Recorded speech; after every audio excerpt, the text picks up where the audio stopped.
Hi everyone, this is Bonnie at Good Earth Spa. Yesterday I had a live video where I made this sandalwood vanilla soap, and today I'm going to make it pretty. So yesterday the sandalwood side set up really fast, a lot faster than usual, and it was kind of a challenge to get it done, and then I was also live and everything. So I do have some ashy and lumpy tops, but I'm going to be planing them so they should still look good when I'm done. So the first thing I'm going to do is unmold them all. So now I have them unmolded, and you can kind of see some of the swirl in there, but we'll really see it a lot better when it's cut. But before I cut it, I want to take care of these tops that are a little bit ashy and also uneven. You can see that this one is kind of like sort of mounded a little bit in shape on the top, like, you know, kind of like this. So I'm going to show you one plain, and then I'll just show you what they all look like plain. And I'll do this one since it looks like the most uneven and sort of jagged and, you know, most difficult to plane here. So I'll show you this one first. Let me just change my camera angle. And this is the planer that I used. Under the video I'll post the link to my video about this so you can learn more about it and the seller who makes them. So basically my tables here are two different heights, and this is strategic because this is the only way that this works. And I've seen some other vendors that have like some kind of hook end and make different versions of this in order to be able to plane loaves. This really works for me. So this is how I do it. So I just run it over. You kind of have to press down a little bit, and since this is sort of uneven in texture, I'm going to have to go a few times. And I also changed the direction as well. I can feel that it's getting more evened out. So let me empty this out, and I put this in the bucket for making rebatch soap. So when that fills up, I actually have rebatch soap that I'm making right now because I just emptied the bucket. But when the bucket fills up, I know that I have the correct amount to make some rebatch soap so that nothing goes wasted. And I'm almost there. So I have a little bit of ashiness on the left.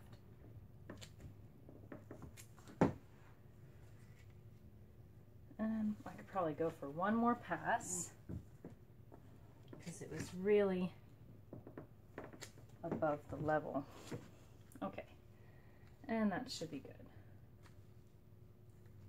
good. My soap is really getting thick, and I don't have too many bubbles or anything on the sides. Sometimes I do with the silicone molds, especially with an oven processed soap like this one is, but since I don't have that, I'm not going to bother planing the sides. I do have the bubbles on the bottom, so you can see what I'm talking about there. But I'm going to plane the bottom after I cut it, and I'll show you why in just a second, but you can see the difference in how the top of the soap is smooth like glass. Now, look at that. Perfect. Okay, so I'm going to go do all the other ones, and then I'll cut right back to the cutting. Cut to the cutting. So that's how my tops look, all planed. So there's no more of that ash and unevenness, and they all are standardized now.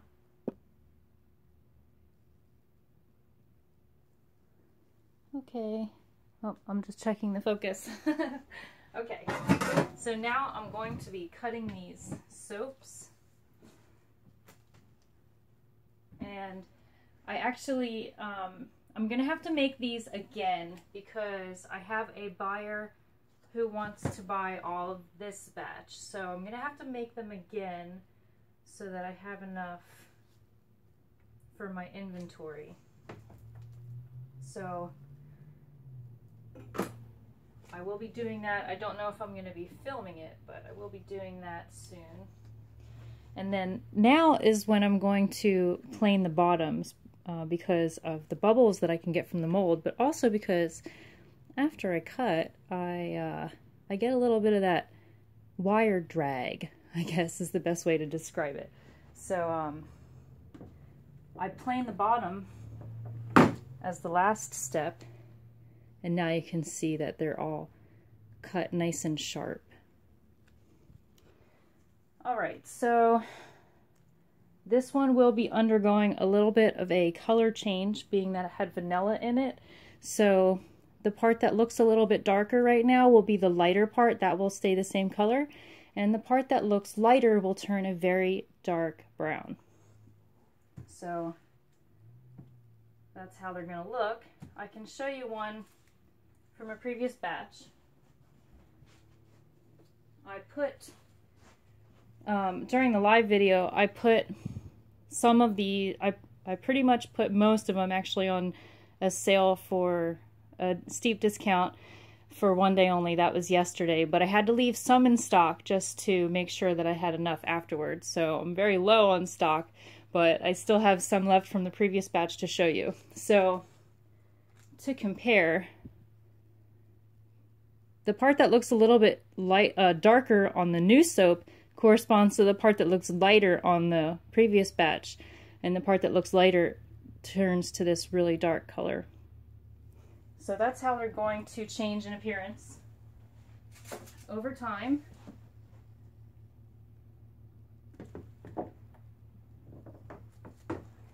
In fact, on the end bar, since it had air exposure, you can already see the color difference.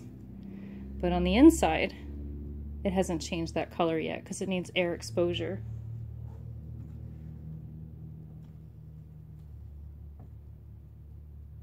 Okay, so I'm just going to continue that way. I'll cut the rest of the soaps and then let you see what they look like.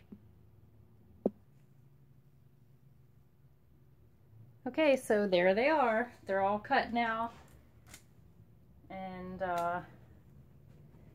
you still can't really see that well because they're going to do a color change. But on some of the outside ones, you can see the colors. That will be the final color scheme, and the swirl will vary from bar to bar. So that's what they look like. And if you didn't catch the live video, this is Sandalwood Vanilla Soap, and I'll post a link under the video description so you can see where I sell this.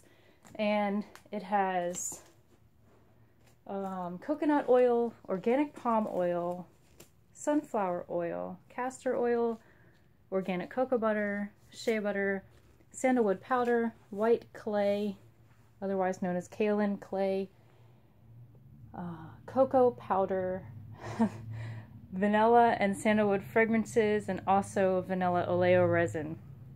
I think I got it all. If I didn't remember one, then you can just check out the ingredients list on the website, or you can check out the previous video where I'm pretty sure I mentioned them all in that video. So thanks for watching. Bye-bye.